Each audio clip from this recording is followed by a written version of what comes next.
Howdy doody everybody, this is Nintendo Death Machine here, welcoming you back to another episode of Let's Play The Legend of Zelda Minish Cap.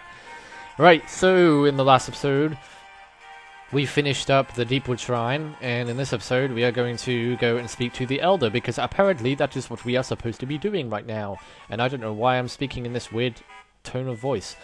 Right, so now we're in the Minish village. So if you remember where the Elder is, it's all the way over here. The kind of building that sticks out most out of all the other buildings that are inside this village. And you just come and speak to him, and he'll be shocked to the fact that you have actually obtained the Earth Element. So you have found the Earth Element. Yes, we have indeed. You are blessed with much courage and strength for one so young. If your conviction holds strong, head to Mt Crenel. There you will find a man named Mallory, or Mallory? Yeah, Mallory. Among all the Minish, there is no one more able to repair your sword. If you ask him, he will surely reforge the broken pickery blade. I shall send word to him in advance. Travel safely. You are brave, but there are many evils now in the world. I think we've already established that. You know, your shrine, well, what you call a shrine, was infested by monsters and probably still is. Leave through this door here. It will take you out of the forest quickly. Great Elder, we are in your debt. We shall head for Mt Crenel at once.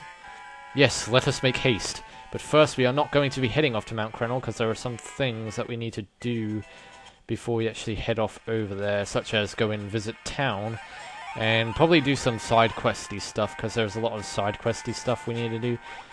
And don't be too rational here, because you don't want to go off in that direction. You want to come into this little hut right here.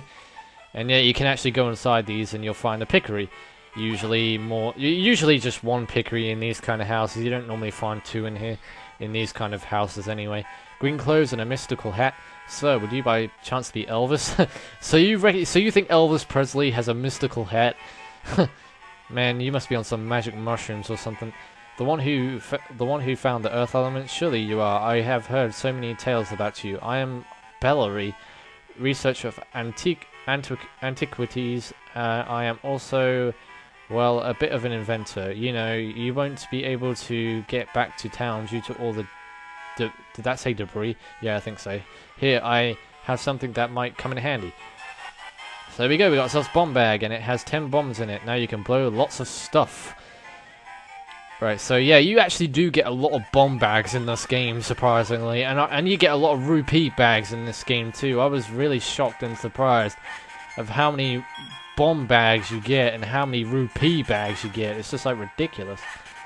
It's almost as bad as Skyward Sword when you get like when you can hold a capacity of 999,000 rupees or something stupid like that.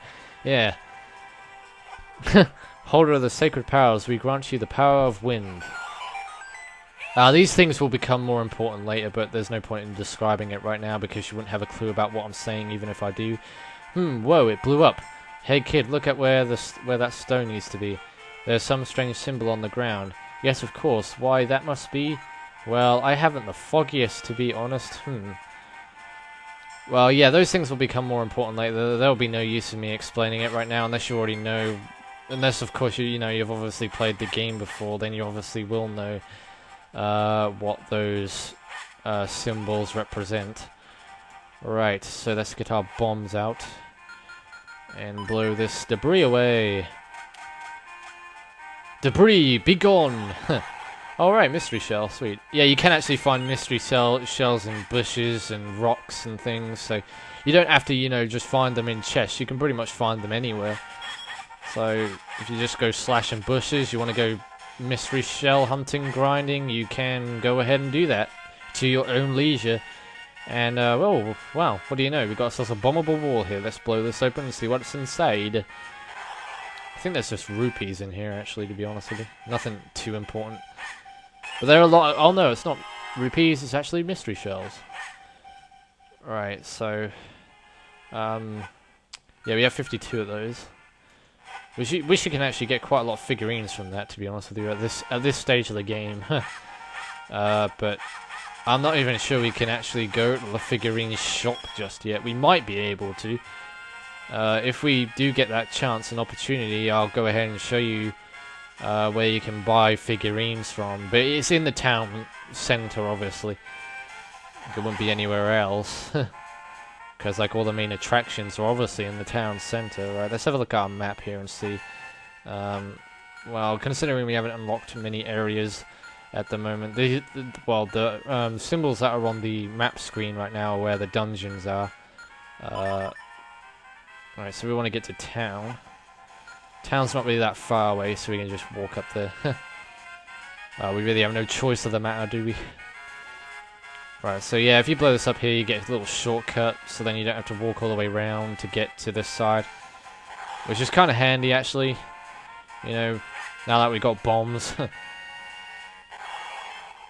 And bombs are actually a very useful item in this game. You'll find that you'll be using bombs quite a lot in this. Especially in dungeons, in like the later dungeons, you'll be using bombs a lot. And also to get heart pieces too. Oh yeah, I forgot to mention that there are quite a lot of heart pieces in this game too, surprisingly. Just as much as there was in the Majora's Mask. Come on, come all, see how many Kinstone pieces you can collect. You never know what fusing Kinstones will do, but it's sure to be good. Come on up and get your free Kinstone bag for holding your Kinstone pieces. Don't miss out on this incredible once-in-a-lifetime opportunity. Yes, yes, you are here for your free Kinstone bag, aren't you? That's right, maybe you didn't hear me, but they're free for all kids right now. Oh, sweet, we got ourselves a Kinstone bag, even though we don't know what the purpose of this thing is, but we'll find out soon enough. Press start to view its contents from your quest status screen. Alright, so yeah, when you see a little symbol like that, that means you can fuse Kinstones with that person. So if you see someone with a bubble over their head, that means you can fuse Kinstones with them. And when you fuse Kinstones with someone, it makes something happen in the world. Like it may make a chest appear, it may make a certain enemy appear, and you have to go kill it, and then you get a huge reward out of it. It can make something... It can make a door open, or, you know, it can reveal a secret passageway, and I was pressing the wrong button just then, but there we go, we've pressed the right one. So now, yeah, you can... We've only got one Kinstone piece at the moment, but this is basically just a demonstration anyway. And you can only use the Kinstone that matches that Kinstone that the other person has. You can't use a Kinstone that doesn't match the same Kinstone the person has. So if you have a Kinstone and it doesn't match, you can't fuse. It's basically like positives and negatives don't attract. Oh, is it positive? No, it's a positive and a positive don't attract, and a negative doesn't attract, but a positive and a positive and a negative attract. So yeah, but that's getting into mathematical stuff, and I'm not really a mathematician, so I'm not going to go too deep into that. Right, so where did that appear? Was that in the south? Was that in South Hyrule Field? I think it was actually. But yeah, this should... Oh wait, hang on a second. There's another wing crest here. What do you know? No, don't go bombing it. That's not going to do anything. No, don't go blowing it up. Even though we are supposed to blow it up technically, just by speaking to it or something. Holder of the sacred powers, we grant you the power of wind. Hey, that stone obelisk crumbled, and there's another of those marks. You know, no matter how many times I see that happen, it still rattles me. Yeah, well, we'll have to somehow figure what all those things are and what they serve as a purpose towards the game. So here we go, we got ourselves another heart piece for fusing that Kinstone with that man, but that's basically not optional. You have to do it. So you will get that heart piece regardless, no matter what happens. Unless of course you don't bother to go to that place for whatever reason, I don't know. But yeah, you'll see a symbol on the map, and those symbols that are on the map, that the one that we just fused the Kinstone piece with, that symbol right there represents that a doorway has opened or a passageway has opened. So that's basically what that symbol represents. And you'll get other symbols for different things that you fuse Kinstones with. You can also buy Kinstones too, but you mainly find Kinstones in chests. If you're hunting for Kinstones, you find them mainly in chests. But you can find them in grass, you know, stuff like that. In rocks as well. You know, like the way how you find mysterious shells is no different. Is there anything we can do in town? I don't know if there actually is, but... well, we can fuse Kinstones with that person, but we don't have any Kinstones to fuse with, because our Kinstone bag is empty. As you can see, it's very slim, but yeah, that's the capacity of how many Kinstone pieces you can collect in the game. And the bottom row is only for special Kinstone pieces, I believe. So if you get like gold Kinstone pieces, they'll go at the bottom. But gold Kinstone pieces aren't temporary. Well, they're not permanent. You can't find them out in the open. They're basically quest-related items. The door is shut. We can't go in there. Okay, fair enough. I don't think you can actually go in any shops at this stage of the game. I think the only shop you can go into is the bread shop. But, well, we could buy some bread, I guess. Sniff, sniff. Doesn't that smell spectacular? Perhaps they give out free samples. I say, would you ask for me? What should we buy? Something, I don't know. That's a cake. Pie, croissant, and bread. I think bread's the cheapest, so we'll go ahead and buy bread. Welcome. You've come to the one and only bakery of Wheaton and Peter. Delicious brochet, I think that's how it's pronounced, which may or may not have something special inside. It's a filling and fulfilling bargain at only 20 rupees. See that? Yeah, the bread's the cheapest, and when you eat it, you get a reward out of it. So, you know, what the hell, man? You find a Kinstone piece inside bread? Like, didn't that taste weird? Didn't that bread taste weird? Find a Kinstone piece inside a loaf of bread? I don't know.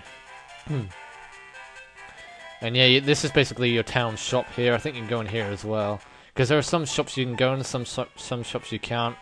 And the rupee bag is 300 rupees, so you better save up on those rupees to buy that rupee bag.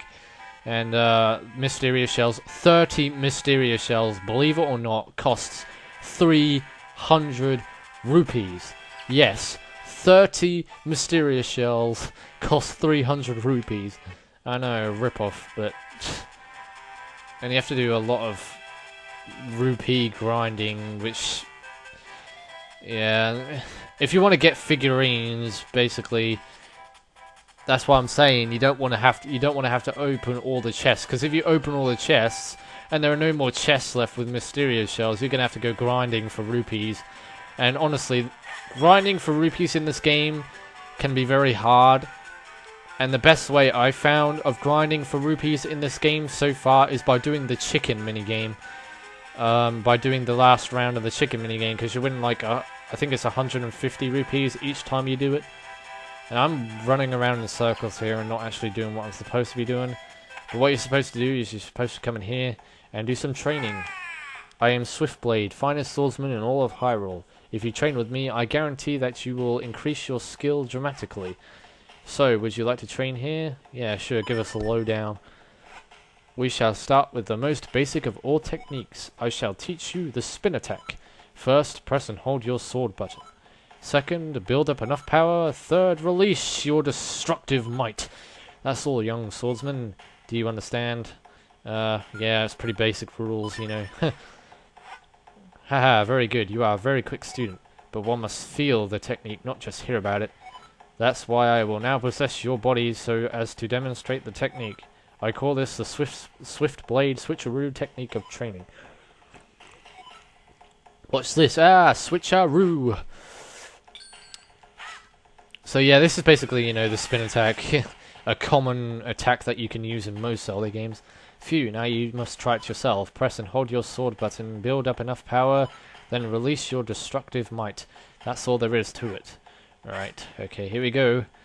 I'm going to do this! It's not like I have done this before in previous Zelda games, but who cares? There we go. Yes, fine work, you are a quick study. I will now give you this tiger scroll. If you ever forget this technique, you can review it with this scroll. You may view it anytime from the quest status screen. Oh no, it's a tiger scroll! There's going to be a tiger come out and it's going to eat me! It's going to eat me! No, don't be stupid. This is the first sword technique you've learned from Master Swiftblade. And there are 8 scrolls in total to collect. So it's basically like finding the hidden techniques in Twilight Princess, you know, where you have to play the Howl statues as the wolf, and then it makes a golden wolf appear. You go speak to the golden wolf as normal Link, and then you do the training. Well, it's basically the same with this game, except from it's less complicated to do the training. But some training requires you to have certain items, but yeah, I guess that's kind of understandable because some techniques would require you to have certain specific items. Hey, that stone obelisk crumbled, and there's another one of those marks. You know, no matter how many times I see that happen, it still rattles me. Yeah, you said that before. Said the same thing twice, mister. Alright. You know what, guys? I think that pretty much calls it for an episode today. So, you know what? I am going to end off the video here and continue on in the next episode. So, in the next episode, let's play The Legend of Zelda not Wind Waker. Minish Cap. I guess we head off to Mt Crenel because there really isn't anything that we can do specifically at this point in the game. We don't even have that many Kinstone pieces. Well, actually, we only have one Kinstone piece. So we'll probably do a lot more stuff after we've done the second dungeon, really. That's when we'll start doing more side quests and stuff. So, anyway guys, until then, this is NDM saying thanks for watching, take care everybody, see you in my next video, and goodbye.